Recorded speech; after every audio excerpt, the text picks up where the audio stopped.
Le grand entretien avec Christophe Boujard, qui est directeur général du groupe Pénélope. Bonjour Christophe. Bonjour Michel. Qu'est-ce que le groupe Pénélope ? Alors le groupe Pénélope, c'est un groupe de prestations de services qui a fêté ses 50 ans l'année dernière, qui est présent sur tout le territoire à travers 22 agences et qui a 4 grandes activités qui sont tournées vers l'entreprise. Une première activité, c'est l'externalisation de la prestation de l'accueil. Accueil dans les grands comptes, les grandes entreprises, les grands sièges sociaux, accueil dans les PME, accueil sur certains grands événements, dans des sites culturels, des musées également, et puis des salons professionnels. Ah, très bien. Et qu'est-ce que vous proposez alors ? Bien là, on recrute des milliers d'hôtes et d'hôtesses par an, environ près de 5000 collaborateurs sont recrutés par an. On a 4000 hôtesses en CDI chez nous aujourd'hui, et on les forme.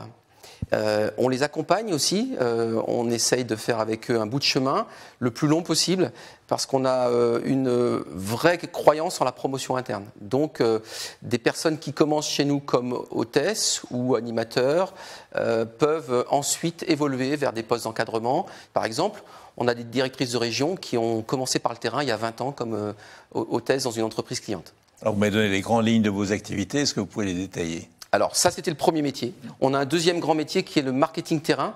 Ça consiste à opérer pour des clients industriels ou distributeurs autour de grandes opérations commerciales de lancement de produits ou de relancement de produits ou de mise en avant de produits.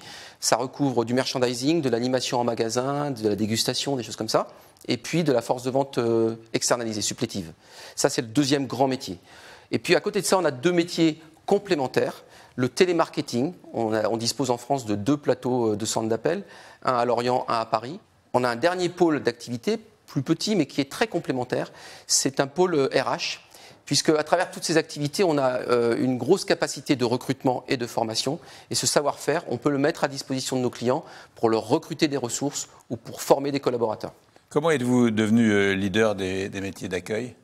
Alors, c'est quelque chose qui a pris du temps, bien entendu. On a accompagné tout le mouvement d'externalisation de l'accueil en France depuis une trentaine d'années. On est parmi les leaders aujourd'hui, je pense, pour 4 raisons. La première, c'est qu'on a une structure, une taille critique qui nous permet d'être présents sur tout le territoire à travers, encore une fois, 22 agences, 80 équipes différentes, 4 grandes directions régionales.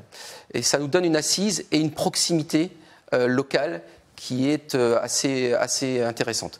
La deuxième chose, c'est qu'on a des collaborateurs, comme je le disais, qu'on a recrutés, qu'on a formés, qui nous accompagnent. On a un encadrement qui est très stable. Et ça nous donne une forme de crédibilité face aux clients. Ça rassure un client que de savoir que la structure est pérenne et stable dans le long terme. Est-ce que c'est ça le secret de votre réussite ? Est-ce qu'il n'y a pas d'autres secrets ? Alors, on a aussi, je pense, un atout, c'est qu'on est à l'écoute du marché. Par notre présence importante sur ce marché, on a une vraie écoute. Donc, les clients nous aident à évoluer. En écoutant un client, en fait, on innove sans le savoir.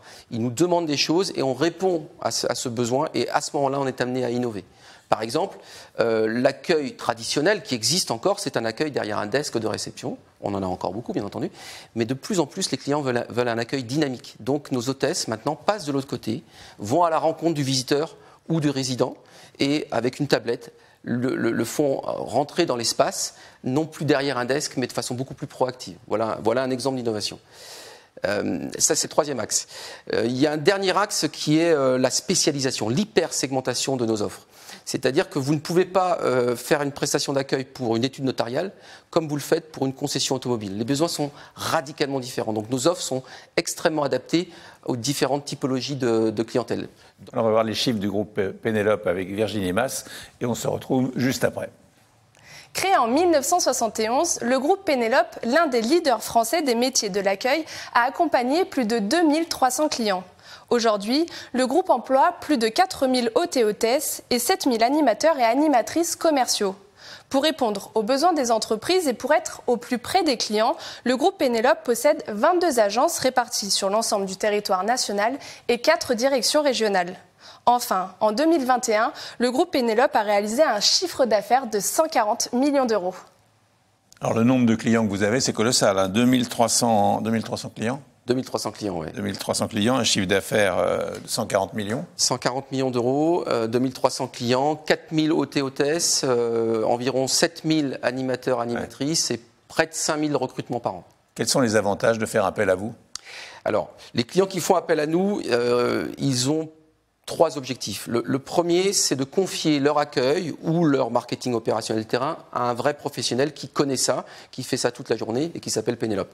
Donc on confie on externalise pour confier quelque part un enjeu stratégique à un expert. Le deuxième avantage, c'est qu'on peut recentrer ses forces propres, je parle là des collaborateurs de notre client, vers le cœur de business, vers le cœur de métier du client. Et puis le troisième point, la prestation d'externalisation, elle a un avantage, c'est qu'elle est maîtrisée en termes de coûts, en termes de contraintes RH, en termes de continuité de service. Vous confiez tout ça à un professionnel qu'est Pénélope et vous n'avez plus, vous, client, à vous soucier de ces différentes contraintes qui peuvent être parfois un peu chronophages. Est-ce que le Covid a changé la donne pour vous ? Oui, le Covid a fondamentalement changé les choses et on pense de façon pérenne. Pour être honnête, au démarrage de cette crise, on y voyait une menace. En fait, on y voit de plus en plus une vraie opportunité. Je vais prendre l'accueil pour détailler mon propos. Le cœur de métier de Pénélope sur l'accueil, c'est ce qu'on appelle le Welcome Officer. C'est un mot un peu barbare pour dire accueil du visiteur externe. Bon. Ce métier-là, il reste prégnant. On est en train de l'enrichir à travers la digitalisation que j'évoquais tout à l'heure. Par exemple, on a mis à disposition de nos clients des bornes qui viennent compléter le travail de l'hôtesse. Le visiteur arrive lorsqu'il y a beaucoup de flux. Il a un QR code qu'il a reçu par mail. Il scanne son QR code, il est identifié. Son badge est immédiatement produit et lui est délivré. Et ensuite seulement, il interagit avec l'hôtesse. Voilà un exemple. Mais depuis le Covid, nos clients ont une attente qui va au-delà, qui se tourne vers les occupants du site. Et c'est un enjeu qui devient stratégique pour les DRH. Pourquoi ? Parce que le télétravail s'est développé. Il faut faire revenir les salariés sur le lieu du travail avec plaisir. Il faut leur donner envie de revenir sur site. Et là, nous, on a un rôle à jouer. C'est ce qu'on appelle l'hospitality management, c'est-à-dire qu'on accueille toujours les visiteurs, mais on se tourne vers l'occupant. À travers des services de conciergerie, donc nos hôtesses peuvent jouer un rôle pour vous commander un pressing, pour vous trouver une nounou, pour vous réserver un hôtel ou un restaurant ou un voyage. Donc ces services de conciergerie qui s'adressent aux collaborateurs prennent de plus en plus d'importance dans les demandes de nos clients. On va ensuite aller vers ce qu'on appelle l'office management, c'est-à-dire des tâches de petite maintenance du bâtiment. Notre hôtesse peut être à ce moment-là, bien sûr, soutenue par une ressource additionnelle qu'on appelle un office manager et qui va faire le tour des salles de réunion pour voir si tout va bien, qui va remplacer une ampoule, qui va recevoir à travers une appli qu'on appelle Isio un besoin d'un occupant qui a détecté un problème dans son bureau, qui le signale via une appli, fait une photo, il l'envoie, et là l'office manager peut prendre en charge la réparation de ce problème ou faire appel à un prestataire externe. Voilà, tout ça, c'est des choses qui viennent enrichir notre prestation, et c'est en ça qu'on pense que c'est une vraie opportunité d'avenir pour nous et de création de valeur. Est-ce que vous avez une politique RH particulière ? Oui, alors, bien sûr, fondée sur une finesse de recrutement pour tenir compte à la fois de la culture de notre client et des contraintes opérationnelles. Deuxièmement, une vraie volonté de formation. Souvent, on dit que les gens qu'on accueille comme hôtes et hôtesses, qui peuvent d'ailleurs démarrer en tant qu'étudiants chez nous sur de l'événementiel, et puis qui ensuite se professionnalisent, sont des gens qui, avec nous, apprennent l'entreprise, le savoir-être en entreprise, qui n'ont pas forcément un bagage académique très développé au démarrage, mais qui, grâce à Pénélope, vont mettre le pied dans l'entreprise pendant 1, 2, 3 années et commencer à se rendre tout à fait employables grâce à cette première expérience. Quelles sont vos ambitions aujourd'hui ? Alors, le groupe Pénélope a des ambitions de 3 ordres. La première, c'est de renforcer encore et toujours son expertise sur son cœur de métier historique qu'est l'accueil, de renforcer notre leadership, on est co-leader sur ce marché, à travers les leviers qu'on a identifiés, l'innovation, la digitalisation, la personnalisation, mais également une stratégie qui se tourne vers les PME. On a 50% de nos nouveaux clients qui sont des primo-externalisants. Donc, on crée du marché. Sur les grands comptes, notre vocation est d'apporter du service, toujours et encore. On vient de le décrire avec les nouvelles demandes. Mais sur la PME, il s'agit de convertir des PME qui n'ont pas encore externalisé leur accueil et d'aller les chercher pour faire grandir le marché. Voilà ce qu'on veut faire sur l'accueil en croissance organique pure. Sur le deuxième grand métier qui est le marketing opérationnel, on est challenger, on est top 6 du marché.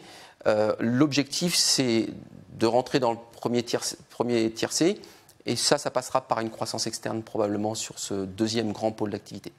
Et puis le troisième axe de la stratégie qui viendra ensuite, c'est l'internationalisation du groupe. On est franco-français aujourd'hui. On a dans notre feuille de route l'ambition de partir à l'international en commençant par l'Europe du Sud et peut-être même plus précisément l'Espagne pour des questions d'affinité culturelle, de facilité à s'implanter. Merci beaucoup. Merci Michel.